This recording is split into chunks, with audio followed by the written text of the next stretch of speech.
got one that can see. Logic before authority.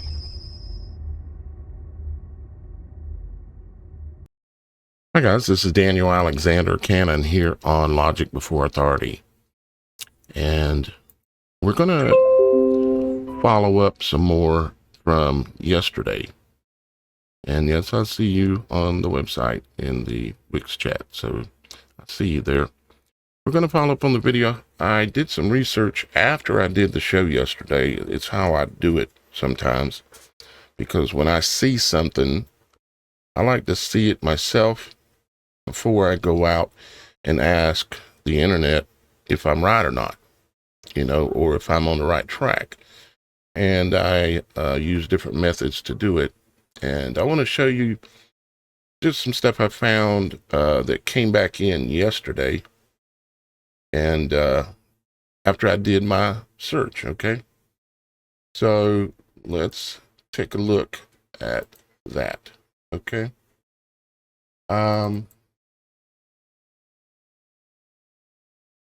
Go step by step here, okay? Remember yesterday, if you didn't see yesterday's show, you're going to be maybe a little lost, okay? We talked about how geysers and craters looked alike. Now, it doesn't mean I'm right. I very well could be. Okay, but geysers and craters looked alike. And how, if you look at the giant craters that are upon the world in different places, they tell us, of course, that it's rocks falling out the sky hitting it. And there's other theories out there. But to me, I don't believe in rocks falling out the sky, okay? I might believe in a fallen angel falling out the sky, but not a rock, okay? The closest thing we've seen or know of that is like brimstone, maybe, which is kind of like a rock, I guess. It's a fiery type of material that comes out the heavens, according to the Bible. But we have these giant places around the world where these huge things looks like something impacted it. But I started looking at it closer and realizing that it may not be impaction that we're seeing there. It may be actually where water at a time in the past came up from below and blew up dirt all the way around the outside of the crater. You have it looks just like a crater does when you compare it to a geyser. You have the pile of dirt around the outside, and then you have the hole in the middle that over time, if there wasn't water coming up, would fill back up with dirt. Just from rain and everything, erosion and stuff.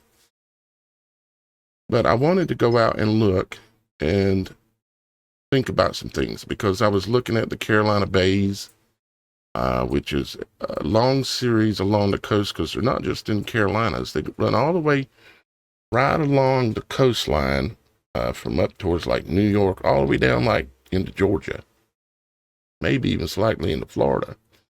And they are these round circles that are slightly all circled, but very, very close to circles. They basically all look identical. And they claim that they're not meteor impacts or anything like that. They claim that they're something else. That's like literally what's said about them. The science version, you might say. Okeechobee in Florida, it could be. It could be. But if it is, what created it? What created all of these things? Okay. And I think that what created these things is possibly related to earthquakes. Okay. But I'm not talking about the geysers and the craters at this moment. I'm talking about the Carolina Bays, where if you'd had an earthquake, especially a large enough earthquake, there's a phenomenon that goes on in different places, but especially along the coastlines in an area that's called the freshwater saltwater convergence line. Okay. The freshwater saltwater convergence line. And that line exists inland from the ocean. Okay. And I find it interesting that the bays, as they call them, that are all the way up and down the East Coast are pretty much in a line. And so I started doing some digging. So I looked here, as you can see, it says, while earthquakes don't make true tornado style water spouts, because I call it a water spout, but really it's a water eruption. Well, let's just go to the next slide about that. Liquefaction. I mentioned liquefaction yesterday. And liquefaction, spelled wrong, but anyways, liquefaction fountains. When an earthquake shakes saturated ground, especially like a freshwater, saltwater convergence area, water and sand can be forced upward through cracks, producing sand blows or water fountains. These can be several feet tall, even resembling geysers. And of course, we'll see here in a minute, it's more than several feet tall. So some documented occasions of this. In many major quakes, including the 1964 Alaska earthquake, massive sand water eruptions up to 20 feet tall were seen. In 1811 and 1812, in the New Madrid earthquakes, the Mississippi Valley, witnesses described the ground as belching fountains of sand and water. 1999 Izmit earthquake in Turkey, similar mud water spouts occurred near the coastlines. Freshwater, saltwater convergence. The ground in the areas that are close to the coasts are saturated with fresh water that's running out to the ocean and saturated with salt water that penetrates into the land as well. So you have both. So we've got documented cases of this going on. Submarine or coastal effects. Underwater quakes can push trapped gas or water through seabed vents, forming undersea plumes or spouts. Near shore, get a little bit of water there. Near shore, this may appear as brief jets of rising water from the sea or localized bubbling columns. In shallow bays, observers have mistaken these for water spouts or columns of smoke rising from the sea. Hydrothermal and geyser systems. Come on, make it bigger. I got to get a new mouse or something. Okay. In volcanic regions like Yellowstone or Iceland, earthquakes can regenerate or reactivate geysers or trigger new water jets. Example, after 1959 Hibjan Lake earthquake near Yellowstone, several geysers erupted spontaneously, some higher than ever before. Of course, it says mechanism quake shifts subsurface channels, releasing pressurized hot water or steam. The shake of a quake, any violent shaking of any material produces heat because you're slamming the molecules together. And so you could have instant or pretty near instant boiling water. Okay.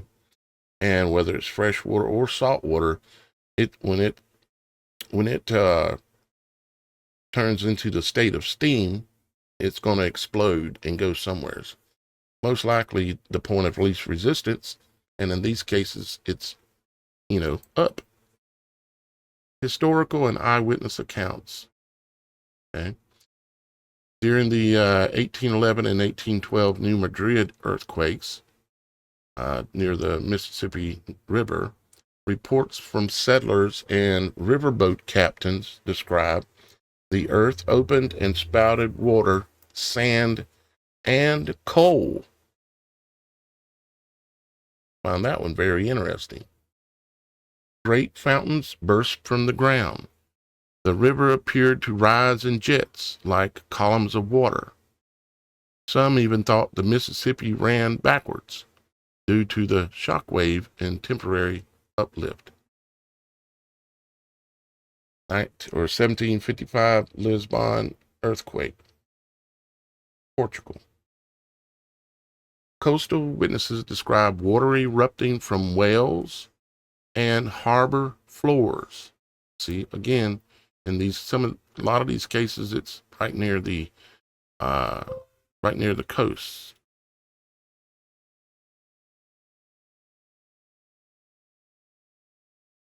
Yeah, I see your definition on BRAC on the website, my brother. Thank you. Offshore sailors saw columns of water rising in the sea before the great wave, likely submarine gas or displaced water. So, earthquakes causing water spouts that could cause crater-like impressions in the ground. And they would leave hills because they're going to blow that dirt up. It's there. All the dirt and mud that's mixed in from below, it's blowing it up in a spout. And it's going to come down and build a little hill around the outer edge, just like you see with craters. 1906 San Francisco earthquake. Broken water mains and liquefaction created erupting geysers of muddy water in parts of the city and nearby marshlands. And of course, we know San Francisco sits right on the coast. Japan, multi-Indo-period records. Chronicles from 1600s to 1800s mention sea spouts appearing before and during quakes, possibly related to seabed venting or small tsunamis. Again, quakes. Japan literally sits on the water, and it's a very small country. So water spouting from the ground, potentially creating craters.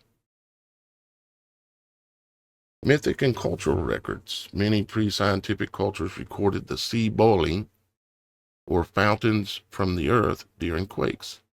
Chinese chronicles, Tang and Ming dynasties speak of the ground breathing water and sand during quakes, an early description of liquefaction fountains. So I suspect along the east coast of the United States, all of the bays that I'm referring to, let me show you again.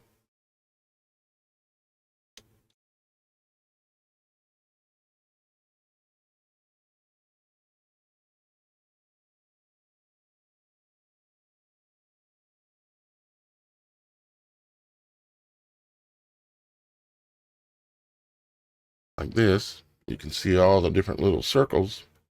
I suspect that we had a very large earthquake on the East Coast, and that it caused all of these that are in this line. Let's see if I can see the map that shows this line again.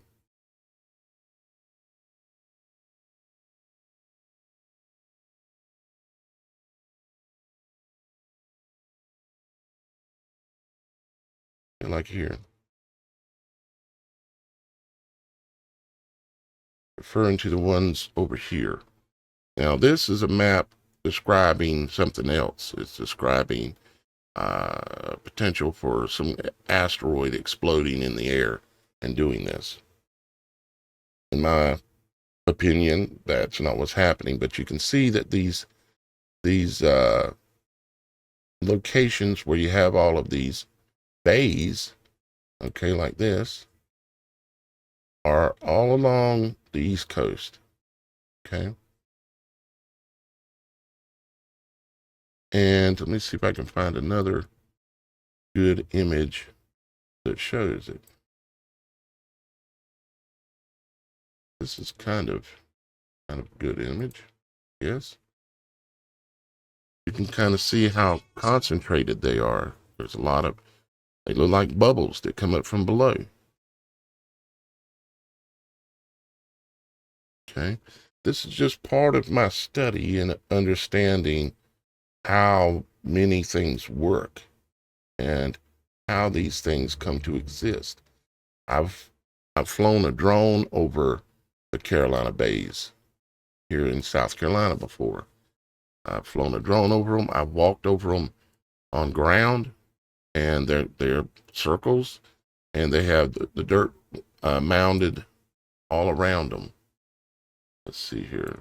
Here's another image here. Okay. There's literally a mound of dirt all the way around them, like if it's as if dirt was thrown up from somewheres. And what I'm saying is it was from somewheres, but it was from below due to an earthquake. Now, we ultimately are going to find out and understand better what earthquakes are as well. But I'm not going to dive into that today. I'm going to dive into something, though, that is very interesting very soon here, which this isn't it here. This is a few more accounts of indigenous North America and oral histories describe rivers rising against the wind or earth vomiting water in earthquake stories from the Pacific Northwest and Mississippi Valley. Okay. Greek accounts 426 BCE describe earthquakes followed by water rising in columns from the sea near the whatever place, possibly early tsunamis or submarine plumes. Okay. Now this is just part and important because of a bigger study of what I'm trying to understand. I wanted to understand, I wanted to know what volcanoes are. And I've talked to y'all guys about what volcanoes are. They're the remnants of the giant ancient trees. And all that energy is stored down below in the ancient tree stump, and over the hundreds, thousands of years, it's transmuted and turned into basically this very volatile liquid that is superheated, that on occasions blows up, especially when it gets water infiltrating into the system. And then that water expands upon boiling and blows the volcano. And I also wanted to understand craters themselves, And so I did a little looking too, more recently, to see if I see anything. And it says mysterious 100-foot geyser erupts in U.S. state's oil field recently hit by earthquakes. So they had an earthquake in Texas, and it blew its top. Just had a spout come out of the ground. As you can see, the ground is saturated, been raining or whatever it is, and had an earthquake, and the spout came out of the ground. Rapture, closest word to rupture. Yeah, I see what you're saying there. I'm into the words, trying to discern what even we're saying when we're speaking. Absolutely. So, a recent report of this kind of activity. And this is another report talking about the moment an earthquake hits in Japan. Okay. And what it caused, it shows this video, the camera, but you can't see the image of what they're trying to show you. But the picture of it is right here. The water and mud blew out of the ground upon the earthquake striking. Okay. But I'm sure curious to put my mind at work on the earthquake phenomenon. But I'm also still down some other deep rabbit holes right now, and got work running out my ears. I mean, I got 3 documentaries going. I'm going live every day of the week for 31 days straight on the October Superthon. Matter of fact, that might be a good time to give y'all guys an update here on that. Let's do that real quick.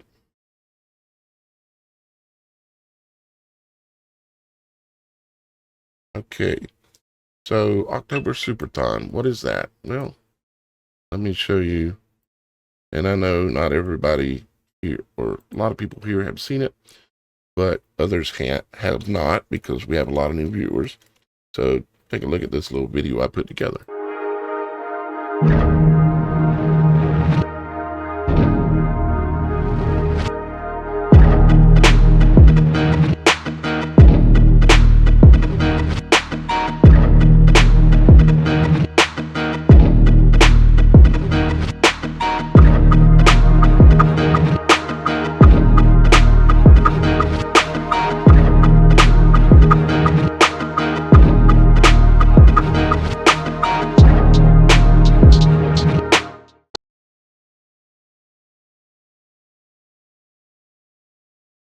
So that gives you an idea of what it's about. It's about taking care of some things that needs to be taken care of. And with the normal average flow of income that comes in, I can't take care of these things. Like, I have a PC that has to be replaced right now. And it's going to cost at least $2,000 to get a proper PC that can run this studio, because I'm having serious problems with making a supernatural show go with multiple guests, like Roxy and Shannon and Miss Kim and others. And I want to have others, but I can't do others when it's about to blow up my PC, because I'm running it at 100% CPU. So I've got to upgrade. And so I'm asking y'all guys to help me achieve that goal, along with a lot of other goals, by achieving this goal, which is the Superthon. Now, if we take a look at the updated page, see if this is the updated page. See where we're at here.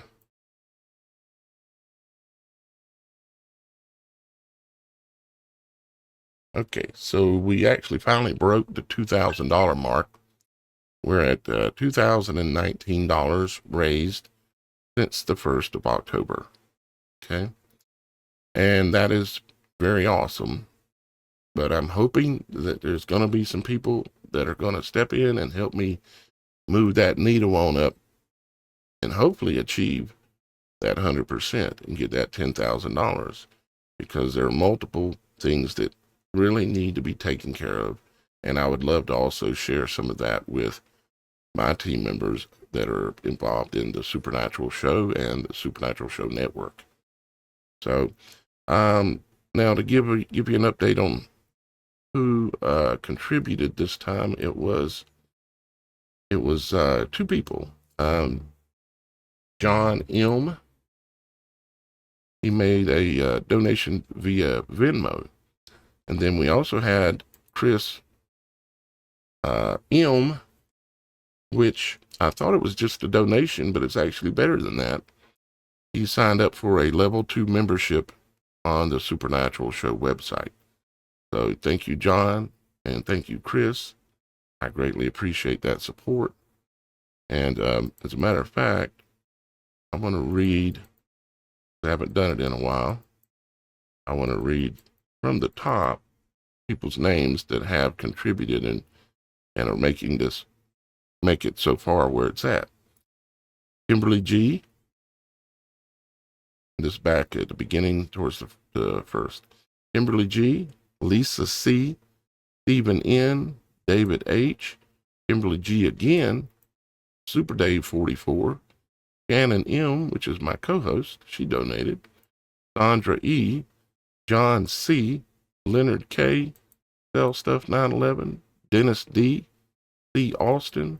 Robin C. Chris S.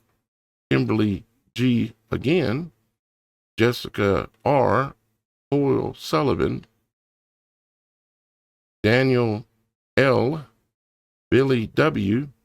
Tammy S, Robin W, Kent G, Super Dave 44 again, Daniel L again, Rachel M, Jerry G, Daniel G, Barbara K, Brian R, Billy W, Anaya K, Robin W again, J R or John R, excuse me, Gene T, and Daniel L again for the third time, and Super Dave 44 for the third time, Diana K, and Gene T for the second time, Karen J, and John M, and Chris M from yesterday. So thank y'all guys greatly for helping me achieve this so far, and hopefully some more of y'all guys will decide to contribute and help me achieve these goals. I've had many times in the past, not many, I've had several times in the past where I've raised much more than this amount and gave it all away. That was the whole idea, was to give it away and to help others. In this case, I'm trying to help myself. I'm trying to help the show. I'm trying to help the team. Okay? And I don't think there's nothing wrong with that. I need to be able to grow in order to grow. You understand? And no, I'm not looking to buy fancy things or do anything other than a fancy computer to run this show. And I hope y'all guys understand. All right, let's see where we were at. We were looking at images of this is out of California, where there was an earthquake and another spout. And talk to y'all guys about the geysers and the craters and how they're, I believe, the same thing. If you look at like most of them, like this one here, for instance, let me see if I can open it up. There typically is a mound of dirt around the outside that's pretty good, pretty significant, just like with a geyser. Okay. The geysers will have mounds of dirt around them as well. Okay. Makes sense because there's material being blown up from below, and then it builds a little hill around the edge of it, right? So that's what you typically get. But you also typically are going to get in the center of them, there's going to be like, it's going to look a little different in the center. Okay. You can see where all the rain has fallen and you got these little trenches and all this dirt that's come down here. And whatever hole was here is now filled in, from where the water spouted up from previous. But it always looks a little different here in the center. Let's see if I can see another example for you.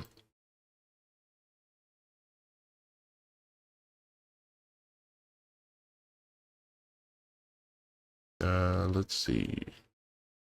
Trying to show me moon stuff, which may be related. Here's another one. This one's in another location, and as you can see, the center of it looks a little different down there for some reason. As a matter of fact, it's got, some stuff growing down there, but this whole area right here looks a little different. And I noticed this on a lot of them.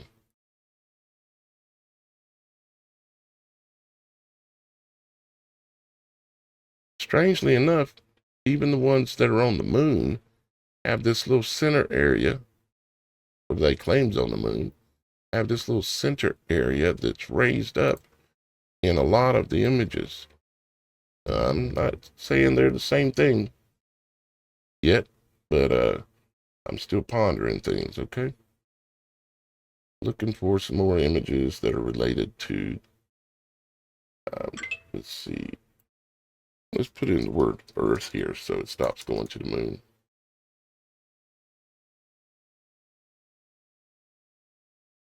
Okay. So you can see this one over here.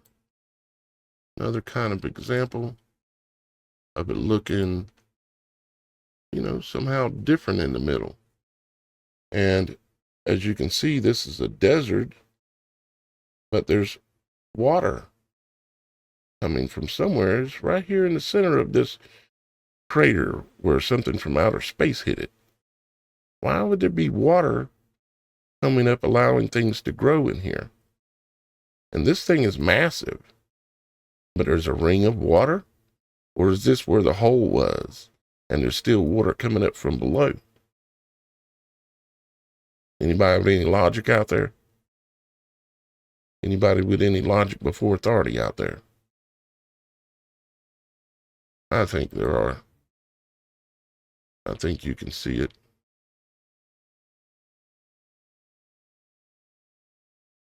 Let's see. Let's see if we see another one. Well, we've got this one.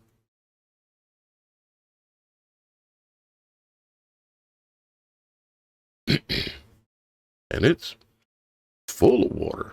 Oh, it's just rainwater, Daniel. Are you sure? It's just rainwater? Because this one's in the desert. Is that just rainwater too? Oh, Daniel. I don't think it's just rainwater.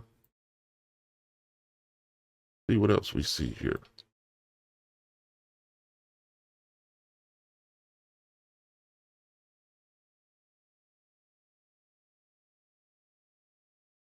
Y'all down there in the middle, you got stuff growing and it's green down there. Got to imagine, see the people over here? See how big this hole is? But there's stuff green growing down there. Why? Oh, it's just rain, Daniel. Okay. About this one.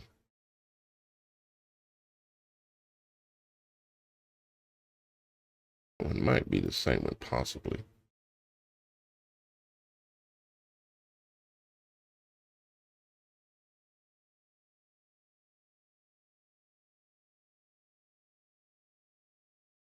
It's showing me the same hole.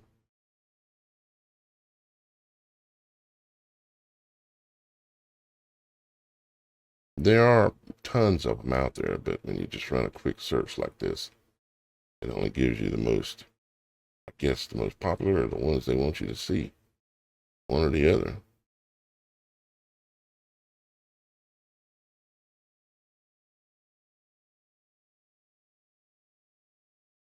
Kind of an interesting looking one too. A little different. That looks volcanic to me, actually, which would be related to same part of the same subject, I guess you'd say.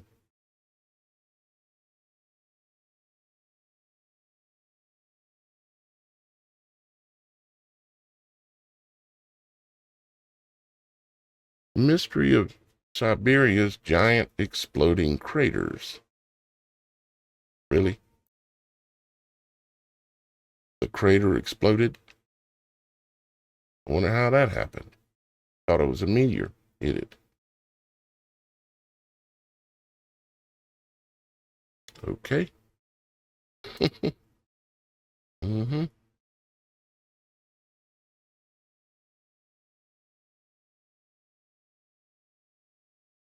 See, they're calling it a mystery as to why this crater that they were claiming was a crater exploded out of the blue.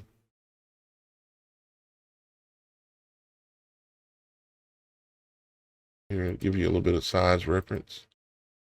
Well, you can't see that well. Let's see if I can open it and get a better picture.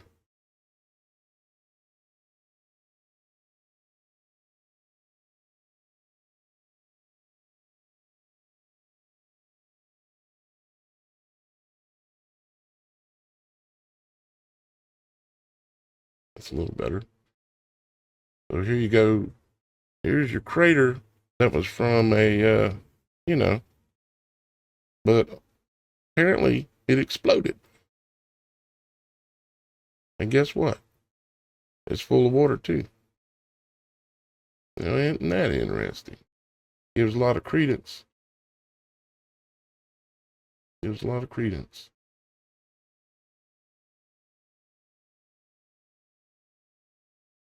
Different ones blowing up since 2014.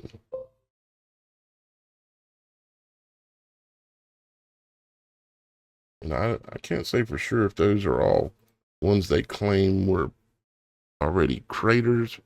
Normally when they call something a crater, they're referring to it as a asteroid impact.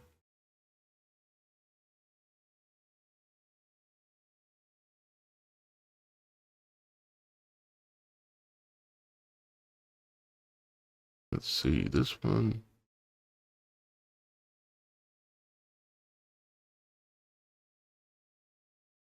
And of course, you'll notice that they're all perfectly round, like I've said before. So the rock that hit it didn't come in from any angle. It came in from straight above, like it was dropped up like a bomb out of an airplane.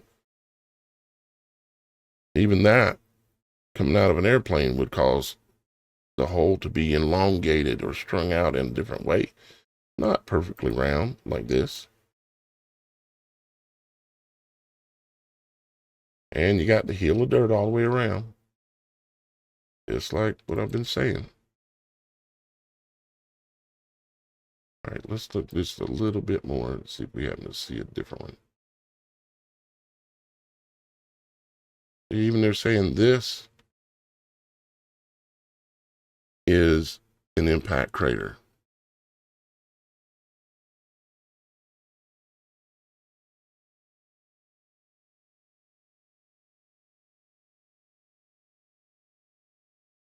Now that looks like one of the Carolina Bays. See the dirt piled up in the background?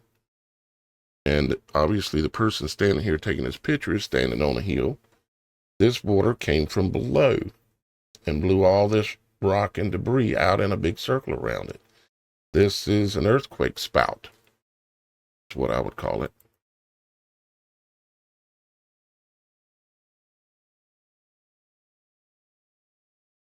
Magically all full of water, no matter where they're at, or a lot of times have water or something growing down in the center, like there is a source of water to be found there.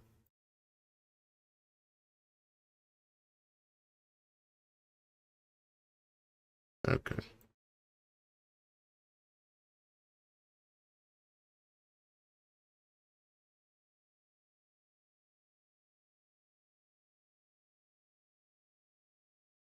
Okay, so best impact craters in the world, right? Let's look at it and see what we see.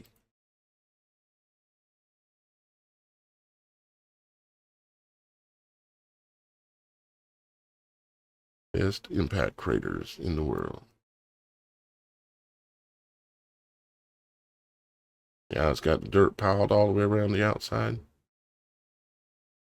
Full of water in the bottom. You're going to have pictures of everything, or you're just going to give me a list?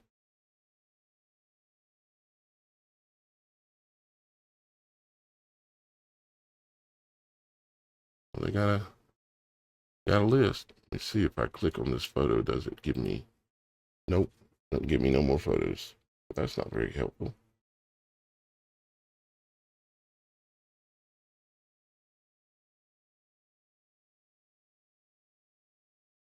Ultimately, I will be pulling a lot of this together in either one or a couple of documentaries, because for some people, this has to be proven in a more professional manner in order for them to be able to see it, you know?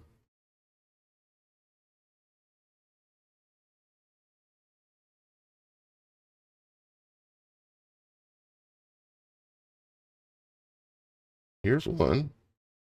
Got a forest all around it. Got a mound of dirt all the way around it. And it looks kind of funny down here in the middle. I would say that this one, it ain't been that long ago, it went kablooey and blew water up from below. This is not an asteroid strike. I hope y'all guys' eyes are starting to finally really open up to see all the things that we've been lied to about.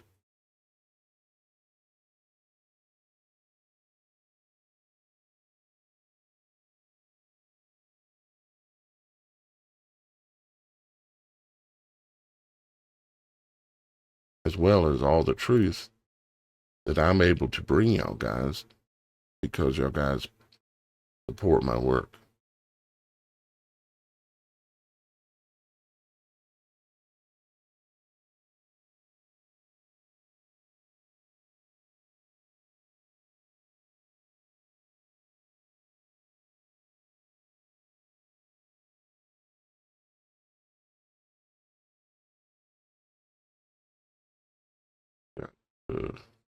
Once I'm not live every day after October, I'll be able to spend more time on digging up all the imagery and videos and everything of these kinds of things.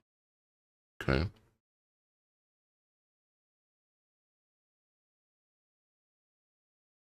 Here we got another one.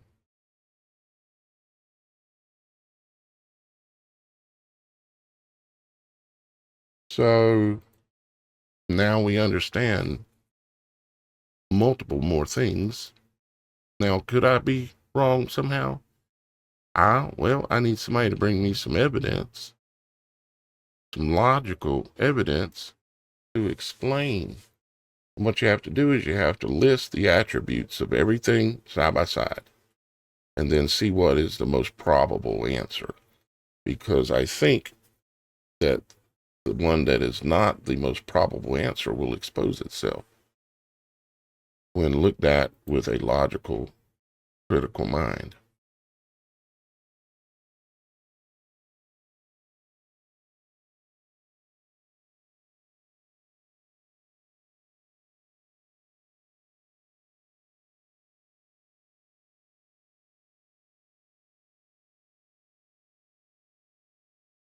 Just a matter of time, and we'll get a lot more of this figured out. Now, I will tell you what I'm going to be probably talking about tomorrow, and it's more crazy by far than this. I want to talk about it today, but it's just going to take more preparation. I hope I have time to be able to get it done by tomorrow. But what I'm going to do is I'm going to explain finally by looking at nature, by looking at our human eye. You see, photography, protons, okay, meaning light. Photography was invented by the study of the human eye and the way the human eye works. You have rods and cones in your eye, okay?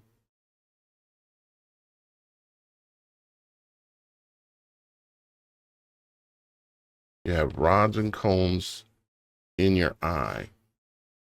And the rods do one job and the cones do another job.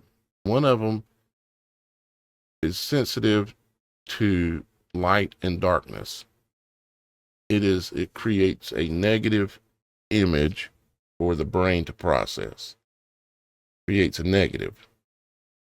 Photography, when the old type of cameras where you had the negatives, photography was based on that. The way that the eye, like the old black and white photos, they were based on the same principle of the eye with the rods and cones. Now, you have, I think it's the cones that recognize the light differentiate, where there's dark and light. And the rods, I think, represent the color sensor. They sense color. Now, when you go back to the old black and white photos, it's all about a chemical process. And the rods and cones, that's what they produce, is a chemical reaction to the light. Okay. And so when you realize and understand how the eye works, you can understand how the world works and how even our heavens work. The sun, the moon. The sun is the positive side, which carries all the colors in it. Of course, the white light, if you fract it, you will get all the colors of the rainbow. And the moon, it is the negative. Masculine energy versus feminine energy. The moon produces the negative image. Okay. I'm going to leave it there. I'm not going to go into it anymore today. But by tomorrow, I'm going to explain to you what the moon is and explain to you why it is what I'm saying. And I'm going to prove it to you with your own eyes so you can see it. Okay? But for today, I'm going to leave it there, give myself just a little bit of an extra break. And because I am going live every day, imagine putting on a logical presentation every day. It ain't easy. Please support my work. Help me achieve the goals that I've set before myself, believing I can achieve them. The supernatural.show. The supernatural.show is the website. I love you. Father loves you. And we'll see you again real soon. Bye-bye for now.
I've got one that can see. Logic before authority.